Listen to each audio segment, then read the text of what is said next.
Correction des exercices de révision concernant les notions d'image, d'antécédent et l'utilisation du menu table.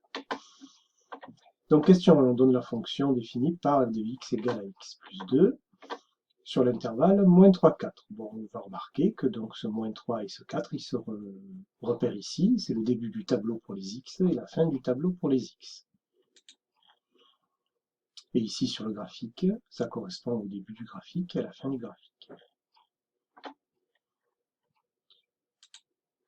Bon, menu table pour faire notre tableau de valeurs. X plus 2, exé. Et puis ben là, je vais vous montrer quelque chose dont je ne vous ai pas parlé. Ici, on a un tableau, vous voyez, très simple, puisque les valeurs augmentent à chaque fois de 1.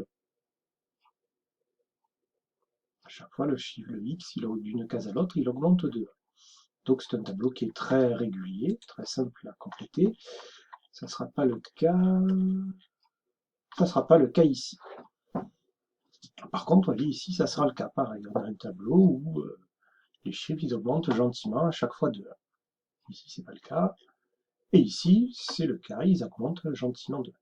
Donc quand on a un tableau très régulier, comme ça, entre guillemets, où les valeurs de x augmentent de 1 à chaque fois, on a une autre technique que celle que je vous ai montrée en cours, pour faire tout de suite le tableau. En cours, je vous ai montré que, hop, on faisait table, et puis ensuite, on tapait nos valeurs dans la colonne des x. Ici, on va aller dans ce menu 7, et on va dire à la calculatrice que le tableau commence à x égale moins 3, qui finit à x égale 4. Et le step, c'est de combien à combien on augmente de case en case. Et bien là, on va mettre 1, puisqu'à chaque fois, le x, il augmente de 1. Et dans ces cas-là, l'intérêt, c'est qu'on a exactement le tableau qu'on voulait, qui s'affiche dans la calculatrice. Tout de suite, avec toutes les valeurs qui nous étaient demandées. Donc c'est un petit travail de préparation avant avec le menu 7, mais ensuite on a tout de suite le tableau. Donc c'est à faire seulement lorsque ici les chiffres ils augmentent régulièrement d'une case à l'autre. Les chiffres des x, bien sûr. Bon ben voilà, le tableau corrigé. Ensuite, donc j'ai ici, vous avez le code couleur, hein, pour les x du bleu et pour les y du vert. Donc f de 3 est égal à 5, vous devez savoir que dans la parenthèse, c'est toujours le x qui est écrit, et qu'après la parenthèse, c'est le y. Donc le chiffre dans la parenthèse, c'est l'antécédent, le chiffre qui est après, c'est l'image. Et qu'un point se note toujours comme ça, d'abord le x, et ensuite le y. Voilà. On nous demande de chercher l'antécédent de 4. On cherche son antécédent. On cherche un antécédent. Donc, ça veut dire que le chiffre qui nous est donné, si on cherche un antécédent, ça veut dire qu'on connaît l'image. Ça veut dire que donc 4 est une image. Donc, c'est un y. 4, c'est un y. Par conséquent, si on cherche un antécédent, on cherche un x. Et quel est l'antécédent de 4? Donc, 4, c'est un y, il est ici, son antécédent, c'est 2. Réponse x égale 2. On nous demande de calculer f de 1,25. Donc le chiffre qui est dans la parenthèse, on sait que c'est un x, donc c'est un antécédent un x. Par conséquent, si on nous a donné un x dans l'énoncé, ce 1,25, ça veut dire qu'on cherche le y. Et donc comment on obtient la valeur? Là on se met où on veut dans son tableau, peu importe. Il suffit de taper 1,25 dans la colonne des x, et on a la réponse qui s'affiche en page, y égale 3,25. Donc ici, vous avez la petite droite qui est tracée avec les points que vous devez placer. Et donc, on va répondre à ce questionnaire. Alors, on peut répondre soit en utilisant le tableau, soit en utilisant le graphique. On va utiliser le graphique. Donc, quelle est l'image de 2? 2 est ici. Son image, c'est 4. Quel est l'antécédent de 1? 1 est ici. Son antécédent, c'est moins 1. Donner la valeur de f0. Le 0 dans la parenthèse, c'est un x. 0 ici. Pof, y égale 2. Valeur de f de 3 est ici, pof, 5 pour son image, y égale 5. Quelle est l'image de 1? 1 est ici, l'image c'est 3. Et quel est l'antécédent de 0? Donc le 0 sur le y, c'est cette barre-là, en fait. Et quel est l'antécédent? C'est x est égal à moins 2. Alors, deuxième exercice. Donc, vous avez une belle courbe. Et puis des propositions. Donc lorsqu'elles sont vraies, ben voilà, il n'y a pas grand-chose à dire de plus. Et que lorsqu'elles sont fausses, par contre, vous avez une petite explication. Donc 1 a pour image 1. C'est vrai. 3 a pour image 0. C'est faux. 3 a pour image 3. 2 est un antécédent de 2. Maintenant, 2 est un antécédent de moins 1. 2 est un antécédent de moins 1, ben on vient de le dire, donc c'est vrai. f de 3 est égal à 3. Je pars de 3 de l'axe des x, et j'arrive effectivement à 3 sur l'axe des y. Donc f de 3 est égal à 3. J'ai fait le code couleur ici, et pour vous c'est la première des choses à faire. Quand vous avez une question comme ça, vous devez savoir qui est le x, qui est le y. Si vous ne faites pas ça, vous n'arriverez jamais à répondre à ces questions. C'est le premier boulot. 1 a pour image 1, qui est le y dans cette question, qui est le x, qui est le y. Et une fois que vous avez fait ça, vous avez une chance de répondre correctement à la question. Donc f de 0 est égal à 3. 0, 3. 0 a 3 antécédents par la fonction f. Donc ici, il y a le code couleur. Et 0, ça veut dire que y égale 0. Donc on regarde l'axe des x, en fait, l'axe horizontal. Et on voit effectivement qu'il y a trois valeurs. Ici, un petit peu avant moins 1. Ici, avant 1,5. Et là, à peu près à 2,5. Donc 0 a bien 3 antécédents. 5 n'a pas d'antécédent. C'est faux, puisque 5 il est ici, 5 sur l'axe des y, et il a un antécédent à peu près 3,4.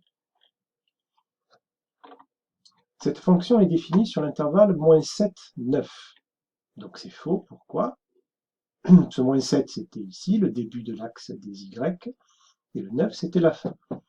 Mais l'intervalle sur lequel est définie une fonction, ça concerne pas les y, ça concerne les x. Et la bonne réponse, c'est donc de moins 1,5 à 3,5. L'intervalle, c'est là où la fonction commence, c'est là où elle se finit. C'est pas forcément le début de l'axe. Et moi, j'ai le droit de prolonger mon axe ici autant que je veux et autant que je veux. C'est totalement inutile, mais je peux le faire.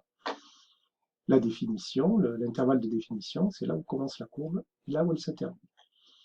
Donc, moins 1,5, 3,5 pour la réponse. Alors, exercice 3. Donc, une petite fonction avec des x au carré que nous allons tout de suite saisir. Moins x au carré plus 2x plus 8. Et bien là, pareil, on a un petit tableau où les x augmentent gentiment de 1 en 1. Donc, on a juste par rapport à tout à l'heure, on va mettre 5 ici. Et on a tout notre tableau directement. 7, 5, 8, 9, 8, 5, 0 et moins 7. Trop facile. Déterminer la valeur de g de 0. Donc c'était un petit peu comme avant. À chaque fois, si vous mettez seulement 8 comme réponse, ça ne va pas me plaire. Vous devez impérativement m'indiquer que la réponse que vous trouvez, c'est un y ou alors que c'est un x. C'est tout à fait essentiel. Déterminer la valeur de g de 0. Donc avec le chiffre dans la parenthèse, c'est un x. Hop, j'ai 0 ici, donc son image, c'est 8.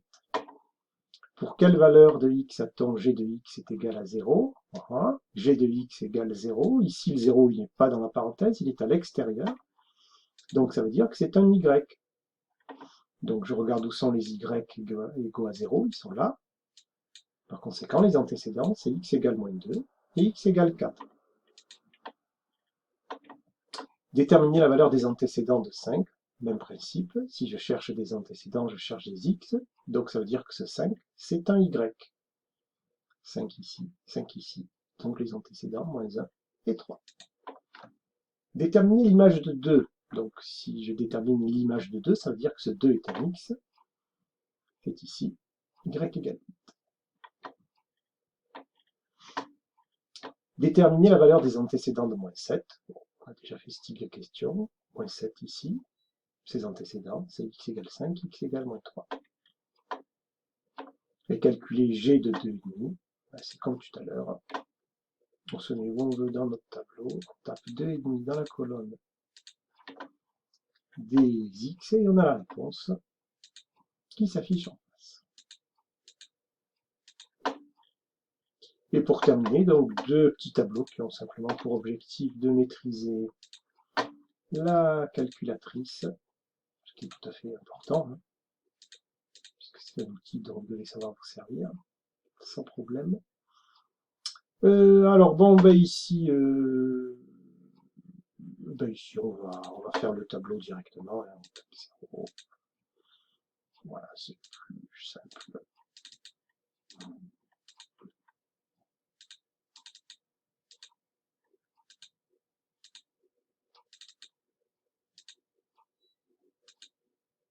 Et 800.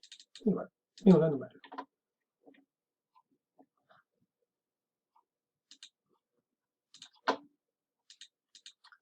Et la dernière, donc moins x au cube divisé par 3, plus 3x au carré, moins x plus 1.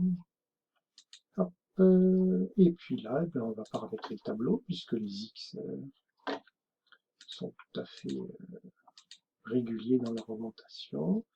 Alors, n de ce n'est pas 6, ce n'est pas 0, pardon, c'est 6, voilà, et ça monte de 1, et on a notre petit tableau, et on arrondit les résultats à 10 moins 1 près, c'est-à-dire un chiffre après la virgule. Moins 4,3, alors faites très attention à bien écrire les signes moins, hein, c'est très très important, parce que moins 4, c'est pas plus 4. Et voilà, fin de la vidéo.